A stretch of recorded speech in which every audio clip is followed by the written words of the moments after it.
अस्सलाम वालेकुम व्यूवर्स, कैसे हैं आप सब। उम्मीद करती हूँ आप सब ठीक होगे, खैर खैरियत से होगे। कल के लिए सॉरी, मेरा मूड नहीं था वॉइस ओवर करने के लिए, लेकिन आप सबका बहुत ज़्यादा शुक्रिया जिन्होंने मेरे बाबा के लिए बहुत ज़्यादा दुआ की। अल्लाह ताला आपको सलामत रखे और उनको मज़ीद दुआओं की ज़रूरत है। अभी वो ठीक नहीं हुए, अभी भी वो हॉस्पिटल में ही एडमिट है, तो प्लीज़ आप सब उनके लिए दुआ करिएगा। अल्लाह ताला उनको शफ़ा अता फ़रमाए और उनको लंबी ज़िंदगी अता फ़रमाए।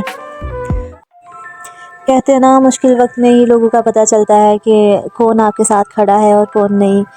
तो मेरी आप सबसे यही रिक्वेस्ट है कि ज़्यादा लोगों की भीड़ इकट्ठी करने से बेहतर है कि आप सिर्फ मुख्तसर से लोग इकट्ठे करें जो मुश्किल वक्त में आपके साथ खड़े हो, ना कि सिर्फ तमाशा देखने वालों में से हो। तो 2 से 3 लोग आप रख लें अपनी ज़िंदगी में और बस उनके साथ मुखलिस हो जाए, और ऐसे ही वो भी आपके साथ मुखलिस रहे, ना कि इतने लोगों को इकट्ठा कर ले। और जब, क्योंकि हमेशा तभी पता चलता है मुश्किल वक्त में अपनों का जो आपके साथ खड़े होते हैं। लोग तो किसी का हाल पूछने के लिए नहीं मैसेज करते ना, कि अल्लाह माफ़ करे कि हम किसी का हाल पूछेंगे तो पता नहीं हमें क्या हो जाएगा। तो बेहतर यही है कि बस अपने आप को मुख्तसर करें और मुनासिब रखें। अपना टाइम मत वेस्ट करें उन लोगों पर जो आपके साथ नहीं है।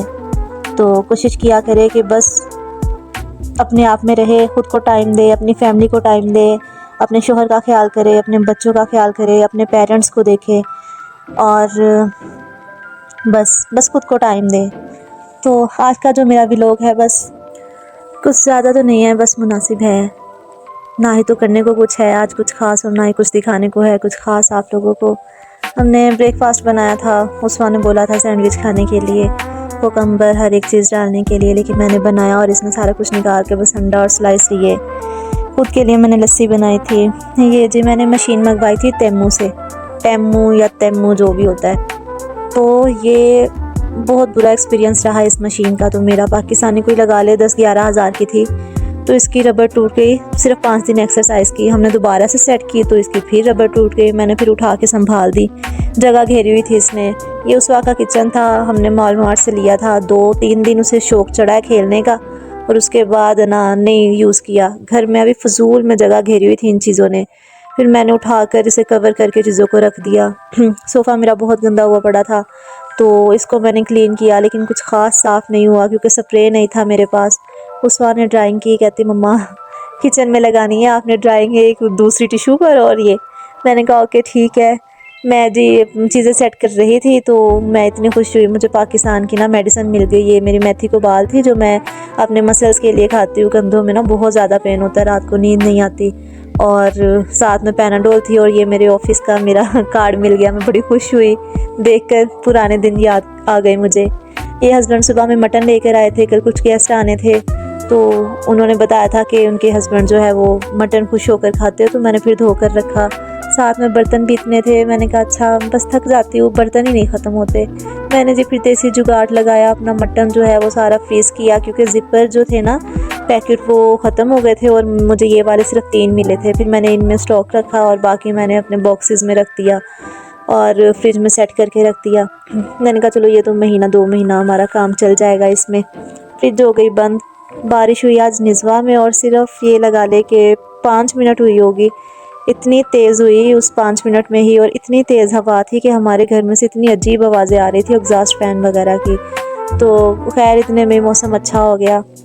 हमने फिर आम लिया था, इसके बाबा एक लेकर आए थे, क्योंकि इतने आम लेकर आते हैं तो वो सारे कच्चे होते हैं, कोई मीठा ही नहीं होता। मतलब मीठे होते लेकिन कच्चे और सफ़ेद रंग के होते हैं, तो दिल ही नहीं करता खाने को। तो फिर ये एक पता नहीं इजिप्ट का था या कहाँ का था, तो फिर उन्होंने बोला कि ये आप टेस्ट करें, मीठा होता है। तो फिर हस्बैंड एक आम लेकर आए थे, उन्होंने बोला कि ये पहले ना चेक कर लेना, अगर अच्छा हुआ तो फिर और लेंगे। और ये एक ही यहाँ से ऐसे मिलता है जैसे पाकिस्तान के 3 से 4 हज़ार का एक आम।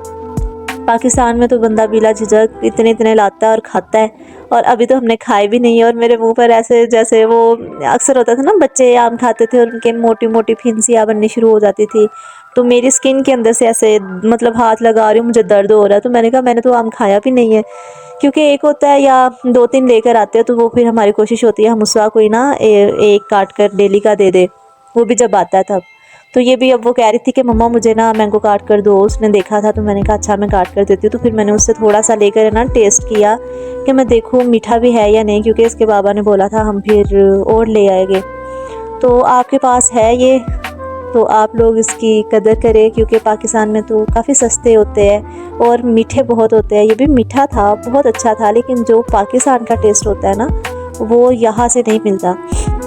यहाँ हमें पाकिस्तानी आम बहुत मुश्किल से मिलते हैं, ढूंढ कर लेने पड़ते हैं और फिर महंगे भी इतने होते हैं। और या पाकिस्तानी या इंडिया का जो आम होता है, इन दोनों का टेस्ट आलमोस्ट ना एक जैसा होता है, लेकिन अगर दोनों में कंपैरिजन किया जाए ना तो पाकिस्तान का ज़्यादा बेस्ट होता है, उसके बाद इंडिया का होता है, लेकिन होते दोनों के ही अच्छे होते हैं। तो खैर इसी के साथ आज का व्लॉग जो है मेरा एंड होता है। दुआओं में याद रखिएगा, मेरे बाबा के लिए बहुत दुआ करिएगा।